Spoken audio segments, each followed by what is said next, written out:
Aqui é o Nilson Alves e este é o seu canal Nilson Suquita, iniciando para vocês mais um vídeo. Isso mesmo, hoje é sexta-feira, o dia mais esperado da semana. Chegou, né? Não liga aqui para minha barba crescendo. Uma coisa que eu não gosto é bigode, né? Cara, eu tô ansioso pra tirar essa barba, esse bigode aqui, porque eu não gosto de bigode, desculpa, fica estranho, né? Uma coisa que não combina com o Nilson Suquita é barba e bigode, né? Pode ter certeza disso. Muito bem, o assunto que eu vou falar hoje é uma coisa que é sobre um fato que aconteceu há 50 anos atrás, né? Em 1968, o AI-5, né? O que seria esse AI-5? O AI-5 seria o ato institucional número 5 que foi aplicado durante o regime militar. Eu não falo ditadura militar, é regime militar. Por quê? Ditadura é quando uma pessoa toma conta por muito tempo. O Brasil teve ditadura na época do Getúlio Vargas. Ditadura acontece em Cuba, está acontecendo na Venezuela, em vários lugares do mundo. O que aconteceu na época do nazismo, do Hitler e por aí vai. Quando uma pessoa dita as regras. No caso do regime, não. O regime é uma junta, é várias pessoas que mandam, né? E na época o posto de presidente da república era rodízio, cada época era um que entrava. Então não é ditadura nem aqui nem na PQP, né? Vamos estudar a história. Eu não estou defendendo o regime militar, pelo contrário, eu estou falando versões de um outro lado, que é o contrário da imprensa, né? Que a mídia é um pouco esquerdista quando fala de regime militar, né? 50 anos do AI-5, como era a vida no milagre econômico do regime militar, né? O AI-5, na verdade, era um ato institucional que foi feito para evitar que comunistas e esquerdistas tomassem conta do Brasil. Vamos ser sinceros, eu já falei isso em live. O regime militar foi instalado no Brasil e outros países da América Latina para evitar a invasão comunista no Brasil. Antes do regime militar havia vários atentadozinhos e várias, digamos, ameaças da União Soviética e de grupos comunistas no país, né, para implantar o socialismo que já estava sendo implantado em Cuba. Havia um plano Ursal, esse plano da Ursal é o plano daquela época, né, mas era um outro nome. E aí eles estavam invadindo, penetrando no Brasil e no governo na época de João Goulart. Foi daí que os militares entraram com apoio dos Estados Unidos, isso ninguém fala, né? O Brasil teve apoio bélico e apoio financeiro dos Estados Unidos, não só o Brasil, a Argentina, a Chile e assim por diante, e foi criado aí o regime militar. Há 50 anos o governo militar decretava o ato institucional número 5. O meu pai sempre fala disso aí. E sempre fala da visão mesmo que ele viveu, né? O quinto dos grandes decretos emitidos durante a ditadura era início de fase considerada a mais repressiva do regime, né? O período de 1968 foi marcado por fechamento do Congresso, pela tortura de adversários políticos e pela morte e desaparecimento de 400 pessoas. A maioria era pessoas ligadas a partidos comunistas, né? Isso é ocultado pela imprensa, né? Tudo indica o relatório do Comissão da Verdade e tal. Ainda como um período do regime militar de 1964 a 85 era lembrado com certa nostalgia, né? É o tempo marcado pelo crescimento econômico, que ficou conhecido pelo milagre econômico. A economia brasileira nunca cresceu tanto, tal. Realmente, se você for analisar, a maioria das obras, né, a maioria das coisas que aconteceram no Brasil, das obras, os grandes empreendimentos do Brasil, aconteceu naquela época. Por exemplo, os aeroportos foram modernizados naquela época. Rodovias, as grandes rodovias do Brasil foram construídas naquela época. A Dutra, por exemplo, que liga Rio-São Paulo, a Castelo Branco e várias outras rodovias. Tivemos também o metrô surgiu naquela época, né? Ou seja, houve um milagre econômico, porque há uma suspeita que foi os Estados Unidos que deu dinheiro para o Brasil crescer e simplesmente expeliu os comunistas, simples assim. Havia uma guerra fria, tá, no mundo, né? De um lado os americanos com o capitalismo, né? E do outro lado a União Soviética com o comunismo. Existia uma cortina de aço, cortina de ferro, certo? E o Brasil acabou indo para um lado, tá? do capitalismo do lado dos americanos. Simples assim. Vários jornalistas associam o regime militar com a Guerra Fria, né? Estamos no auge da Guerra Fria no mundo, né? E o Brasil optou de estar ao lado dos Estados Unidos. Por isso que desenvolveu, por isso que cresceu. Tivemos construção de várias coisas no Brasil, portos, aeroportos, rodovias, foi colocada a televisão, as cores no Brasil, as emissoras cresceram na questão de equipamentagens, ou seja, muita coisa evoluiu no Brasil, né? Muita coisa evoluiu no Brasil. Isso que a mídia oculta, os jornais eram censurados, apenas os jornais que tinham cunho comunista, simples assim, né? Os jornais falavam de comunismo. Naquela época, eu já vi gente falar assim, mas naquela época se postasse mulher pelada ia ser censurada de jeito nenhum. Os anos 60, os anos 70, a época que a pornografia era mais escambilhada. É a época da pornochanchada no Brasil, tá? Dos filmes de brasileiros que tinha erotismo, tinha mulher pelada. Era naquela época. Naquela época existia bordéis, existia o teatro de revista, que a mulher ficava pelada praticamente pro homem, coisa que hoje em dia não tem, né? Ou seja, a pornografia era no auge daquela época. E as drogas também eram muito consumidas naquele período, tá? Então tem gente que fica falando, época de ditadura era época maravilhosa, não tinha droga, não tinha coisa errada. Pelo contrário, tinha muito mais. É que não havia essa mídia que nós temos hoje, né? Pra mostrar, mas existia droga. Meu pai me falou, porque ele viveu aquela época, ele sabe que não é essa mil maravilhas, mas também ele fala também que o Brasil era economicamente uma mil maravilha. Ele trabalhava, tinha emprego, todo mundo conseguia emprego, a população era menor, vamos ser sinceros, né? A população era 50 milhões, era uma população pequena, então as coisas eram um pouco mais facilitadas na questão de emprego, na questão de empreendimento. Por quê? Porque você tinha poucas pessoas, então tinha mais vagas, então as coisas encaixavam perfeito. Agora não, agora aumentou a população, né? Então a demanda é maior, né? Isso ninguém pensa também, né? Vamos lá. Assim é lembrado do regime militar, vamos lá. Mas o especialista nota que o regime militar deixou o Brasil numa herança para a economia, uma herança para a economia com agravamento de alguns problemas que ainda marcam o noticiário brasileiro, como o endividamento do setor e a desigualdade social. O governo militar, quando assume, enfrenta o período bastante desorganizado da economia, desequilíbrio fiscal, a inflação alta, desemprego e tal. Desemprego não tanto, tá? Eu discordo da questão do desemprego, porque eu tô baseando porque o meu pai falava, meus tios, eu tô baseando porque tem gente que viveu naquela época que confirma. Então eu tô baseando pessoas que viveram naquela época para poder discordar disso aí, né? Havia um desgaste muito grande, o modelo econômico anterior, que na verdade, o que aconteceu? O Brasil estava crescendo, tinha apoio dos Estados Unidos e teve esse milagre econômico, porque também houve, por exemplo, os investimentos eram totalmente colocados no seu devido lugar, não tinha dinheiro sendo desviado para outros países, para ajudar outros governos, né? Então a coisa foi concentrada no Brasil, houve um planejamento, né?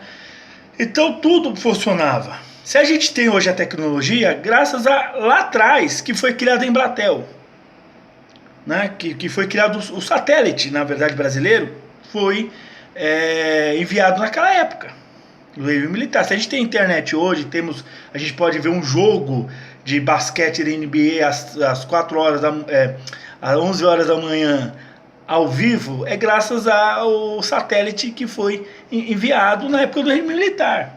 E ninguém pensa nisso, né? Ninguém pensa nisso. O que acontece? Eu não estou defendendo o regime militar e o tocante à tortura. O que acontece? Eu tenho ideias que muita gente inocente morreu, sim, né? Teve demônios que administravam esses órgãos aí de segurança. Teve capetas, né? Teve capetas que pra mim são teve demônios que pegou uma pessoa do nada, rotulou como comunista e executou tal. O problema são aquelas pessoas que eram comunistas de verdade, que eram pessoas de verdade, que eles poderiam ficar no Brasil, enfrentar o Brasil sem medo, enfrentar no Brasil o regime militar sem medo, né? teve muita gente que preferiu fugir, não para Cuba, fugiram para a França, né, para o país democrático, fugiram para os Estados Unidos. Nos Estados Unidos, olha quem estava ajudando a coisa aqui, né?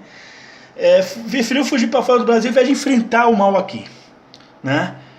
Em vez de enfrentar o mal. Eu acho que muita gente acovardou e caiu fora, como não deveria cair. Se está querendo lutar contra o regime, que ficasse aqui, né? Que ficasse no Brasil, que enfrentasse tudo, né?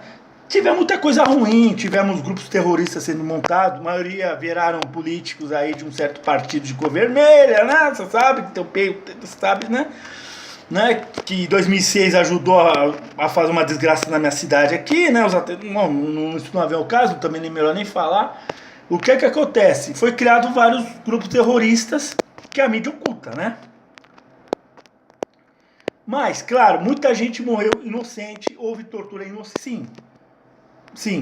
É o que acontece, o regime militar surgiu para expelir os comunistas. O problema do regime militar é que eles gostaram tanto do poder, que eles demoraram muito para abrir a democratização e para poder sair do poder. Eles demoraram muito, eles gostaram muito do poder. Né? Tanto é que lá em 81 o Figueiredo já começou a abrir mão, aí teve a abertura da democracia, que foi no ano que eu nasci, 1984, que tivemos aí a direta já, que depois girou uma eleição direta, né, de civismo.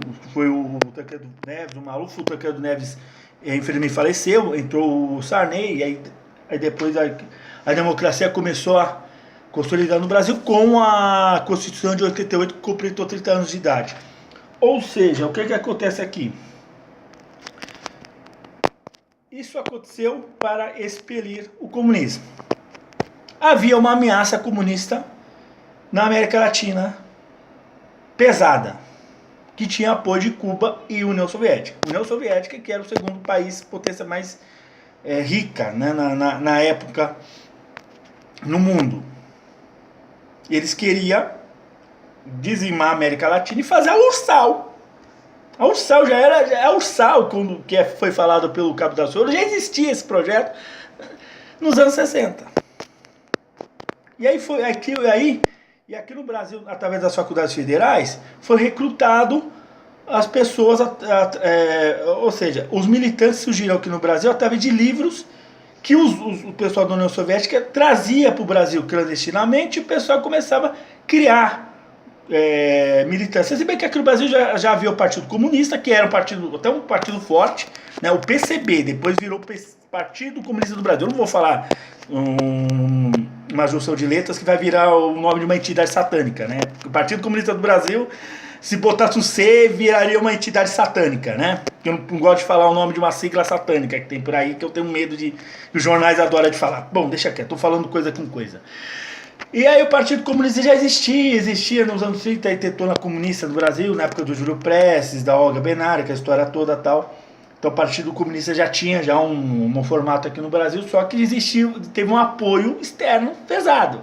O partido aqui, o comunista no Brasil nos anos 50 era fraquinho, né? Quando eles começaram a ter influências aí da União Soviética, de Cuba, e depois lá da tomada de Cuba lá para o Fidel Castro, que começaram os Estados Unidos a alertar o Brasil, os militares, está tendo uma ameaça comunista aí, de Fidel Castro, de União Soviética, vamos tomar cuidado. Aí eles começaram a fazer algumas coisas ruins, ameaçar o presidente, inclusive o JK.